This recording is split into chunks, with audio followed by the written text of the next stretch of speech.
Well, the Fed's done it again. Raised the federal funds rate. Investors don't like it. And rates are going high quick. What do you do if you're a realtor or you're a buyer? This is the weekly report on Major Money Matters.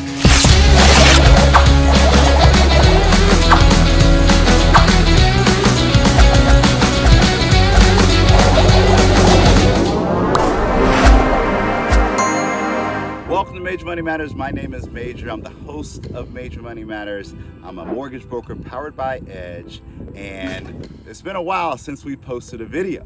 And first of all, I want to thank all of our realtor partners who reached out, said, hey, we haven't heard anything in a long time. There's a lot of stuff going on in the economy. What are your thoughts on this? How do we take this in? How do we maneuver in this environment? What are your thoughts? I really appreciate you reaching out. The other thing I want to be thankful about is the fact that we started out this year, 2022, our goal was to put 150 veterans into homes. And we're currently at about 110 veterans. Thank you to all of our realtor partners and our referral partners that have helped us get this far. We have 3 months to go, and we're confident that we're gonna get those other 40 veterans into home despite what is going on in the economy. And that's where we wanna start, all right? So let's look at this. Now this is the 10-year Treasury. Now, mortgage rates do follow the 10-year Treasury note. And you'll see in this graphic that the 10-year Treasury note has continued to go up since about the beginning of August. So mortgage interest rates have continued to go up since about the beginning of August, okay? Now, I wanna zoom out a little bit and throw this graphic up here because this graphic shows you the times that the Federal Reserve has actually increased the Fed funds rates this year, okay? So there was an increase in March, there was an increase in May, there was an increase in August and September, okay? So all of these increases, you saw the 10-year Treasury go back down, which is indicative of interest rates going back down, except for this time in September, all right? This time in September, this was interesting because you saw mortgage interest rates go up when the Federal Reserve increased the Fed funds rate. Now, why was that? You saw that happen because investors do not believe that the Federal Reserve actually has inflation actually under control. So investors are no longer believing what the Fed says about we're doing these things to combat inflation because the Fed is not doing enough or the steps that they are taking are not working. Throughout this year, they've increased the Fed funds rate 25 basis points, 50 basis points, and then 75 basis points 3 times, and we still don't have inflation under control. Investors believe that inflation is going to continue to be an issue. Therefore, they are saying, hey, they're continuing to sell off mortgage-backed securities. The 10-year Treasury is going to continue to go up, and mortgage interest rates are continuing to go up. Now, it's been interesting to watch this transition because the last time I posted a video, interest rates were at 5%, and people were starting, to get a little bit nervous. Well, I'm gonna throw this site up, and this is if you want to track mortgage interest rates on an average, you can track this website. This is Mortgage Rates Daily. I like this website because it gives you a quick reference. Now, this is all mortgage rates across all programs, all spectrums. This lets you know where mortgage rates are on average. This is not necessarily where I'm pricing interest rates. I like this website because usually my rates are a little bit better than this website, but it gives you an idea of where rates are. So this is very, very interesting to see the progression of interest rates. Now, why is this happening? This is happening not just because of what the Fed is doing, it is what the Fed is saying.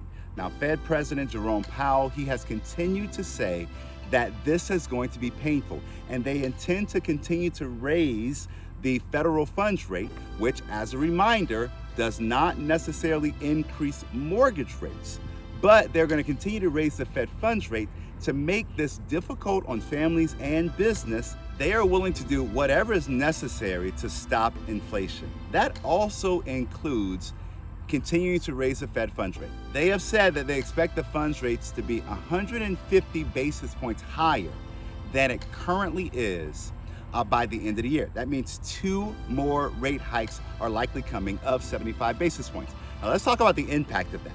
When you raise the federal funds rate, you actually affect businesses' ability to borrow on the short term. So if you affect that, then you affect businesses' ability to grow.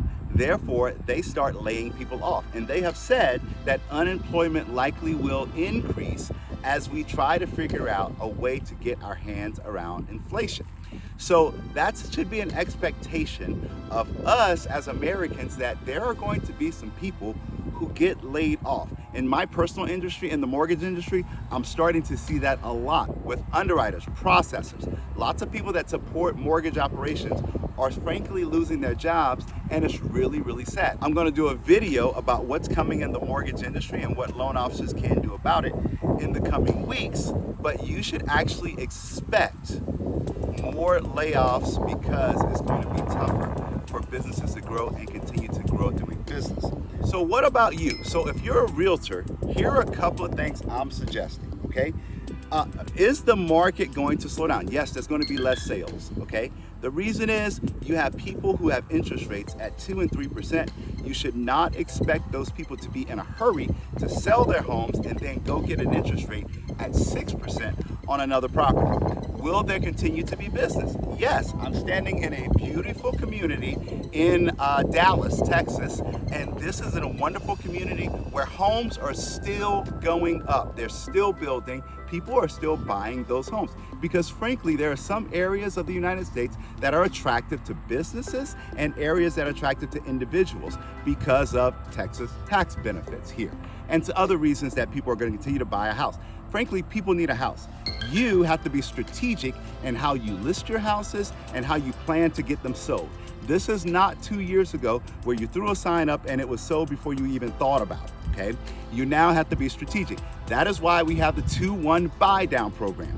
2-1 buy down program allows the seller to give some concessions to the buyer because the buyers are concerned about interest rates, to buy down the interest rate 2 points in the first year, 1 point in the second year, and the buyer still has an opportunity to refinance that home if that opportunity comes available when rates go down. So you have to be more strategic. There are gonna be less listings. You have to be more aggressive. And it's an opportunity as a realtor for you to hone your craft and connecting with people, following up with your previous clients, and ensuring you continue to get that business. Now, if you're a buyer, all right, what am I recommending? All right, number one, if you're a buyer, control your debts. The Federal Reserve increasing the Fed funds rate does affect your credit card interest rates. It affects HELOC rates. So if you plan to do a HELOC, I recommend you do it sooner rather than later. I'm kind of at the position now where I'm recommending you do a home equity loan versus a HELOC. Next, be cautious about your job stability. Look, they've already told us what's coming.